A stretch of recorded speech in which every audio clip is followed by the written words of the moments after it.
aí, meus queridos e minhas queridas, tudo bem com vocês? Hoje a Seabra está na área para falar sobre um assunto que vai facilitar muito a vida de quem tem dificuldade para começar a redação, que é como planejar a sua redação. Ou seja, vou dar algumas dicas para como você pode estruturar a sua redação antes de começar, o que vai facilitar muito, porque vai reduzir um pouco a sua ansiedade, vai fazer com que você reflita com mais calma sobre cada ponto e no final vai ficar tudo certinho. Vamos lá, o primeiro passo... Peraí, antes de falar sobre passo a passo, eu vou explicar para vocês. Eu costumo dividir em grandes passos para depois a gente esmiuçar e chegar à característica de cada um deles. Os 4 passos são interpretação do tema, reflexão crítica e posicionamento crítico, embasamento e solução. No primeiro passo, a gente vai precisar identificar e sublinhar as palavras-chave, porque a partir daí você vai conseguir interpretar o seu tema. E aí, quando a gente tem palavras-chave e a gente consegue entender o que cada uma delas significa, a gente consegue abrir um horizonte de ideias, porque às vezes o significado de uma palavra só aquele significado ali não diz muito sobre o que a gente precisa saber. E aí, quando a gente vai esmiuçar, vai procurar sinônimos e tudo mais, a gente consegue aumentar o nosso leque de opções para falar sobre determinada coisa. E aí, depois que a gente identificou as palavras-chave e entendeu o tema, a gente vai partir para o segundo passo, que é a reflexão crítica e o posicionamento crítico.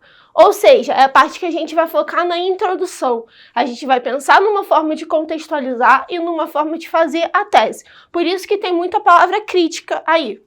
Olha só, presta atenção. A gente pode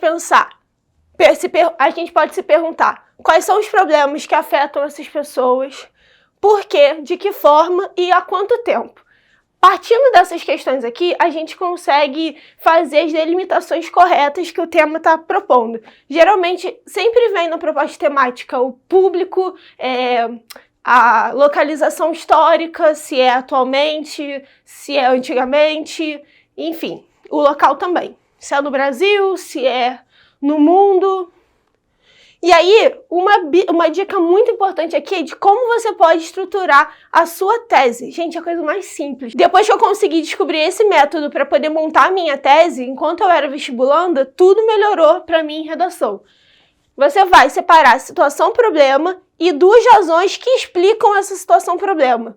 Por exemplo, a falta de democratização no acesso ao cinema. Quais são as 2 razões que provocam esse problema? O alto preço dos ingressos e a dificuldade de locomoção, certo? Já que os cinemas geralmente ficam em bairros nobres, de difícil acesso, para quem não tem renda. Entendeu? Essas 2 razões vão servir de argumento, ou seja, de embasamento. Então, quando a gente for para o terceiro passo, que é justamente a hora de pensar nos argumentos, a gente vai usar essas 2 razões que a gente já pensou aqui no segundo passo. Deu para entender? Pronto, pensou nas razões? A gente já tem 2 argumentos. Não se esquece que é um argumento para cada parágrafo. Então, separa um parágrafo para cada argumento, tá bom? Próximo passo, que é o mais fácil de todos, é a solução. Você vai pensar numa solução, mas nada muito aprofundado, porque a ESA não pede para você resolver o problema. Você só precisa fazer uma conclusão simples e acabou, gente. É isso. Pronto, tua redação está feita, teu planejamento está feito. Isso vai garantir que você pense em todas as partes do seu texto e que não fique faltando nada.